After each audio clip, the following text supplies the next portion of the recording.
Devaswom board എക്സാമിൽ ചോദിച്ച Malayalam questions ഒന്ന് പരിചയപ്പെടാം. ആദ്യത്തെ ക്വസ്റ്റ്യൻ, ശരിയായ വാക്ക് കണ്ടെത്തുക. അതിഥി എന്നതാണ് ശരിയായ വാക്ക് കണ്ടെത്തേണ്ടത്. അപ്പൊ തിഥി നോക്കാതെ വരുന്നവനാണ് അതിഥി. അതുകൊണ്ട് തന്നെ ആൻസർ ഓപ്ഷൻ സി ആണ്, അതിഥി. രണ്ടാമത്തെ ക്വസ്റ്റ്യൻ, ശരിയായി വിഗ്രഹിക്കുക. മരക്കൊമ്പ്. മരത്തിന്റെ കൊമ്പ്, മരവും കൊമ്പും, മരമാകുന്ന കൊമ്പ്, മരമുള്ള കൊമ്പ്. ആൻസർ എ ആണ്, മരത്തിന്റെ കൊമ്പ്. സന്ധി നിർണ്ണയിക്കുക. പടിക്കെട്ട്. പടിക്കെട്ട് എന്ന് പറയുമ്പോൾ പടി പ്ലസ് കെട്ടാണ്. അപ്പോ കെട്ട് എന്ന് പറയുമ്പോൾ കാ ഇരട്ടിക്കാണ്. അതുകൊണ്ട് തന്നെ ആൻസർ ദ്വിത്വസന്ധിയാണ്. Answer option B, ദ്വിത്വസന്ധി.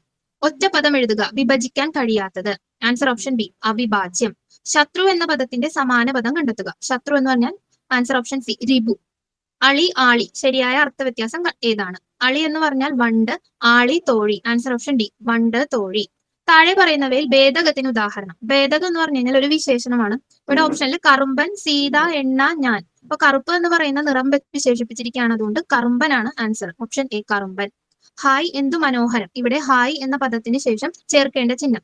ഹായ് എന്ന പദത്തിന് ശേഷം ആശ്ചര്യ ചിഹ്നമാണ് ചേർക്കേണ്ടത്. അതിന് വിക്ഷേപിണി എന്നാണ് പറയുന്നത്. അതുകൊണ്ട് ആൻസർ ഓപ്ഷൻ ബി, വിക്ഷേപിണി. സംജ്ഞാനാമത്തിന് ഉദാഹരണം. സംജ്ഞാനാമം എന്ന് പറഞ്ഞു കഴിഞ്ഞാൽ ഒരു പേര് അല്ലെങ്കിൽ ആളുകൾ, വസ്തുക്കൾ, ഇതിന്റെയൊക്കെ പേരിനെയാണ് സംജ്ഞാനാമം ഉദ്ദേശിക്കുന്നത്. അപ്പൊ ഇവിടെ ഒരു പേരായിട്ട് വരുന്നത് സീത. ഒരു സ്ത്രീയുടെ പേരാണ് സീത. അപ്പൊ ആൻസർ ഓപ്ഷൻ ഡി, സീതയാണ് സംജ്ഞാനാമം.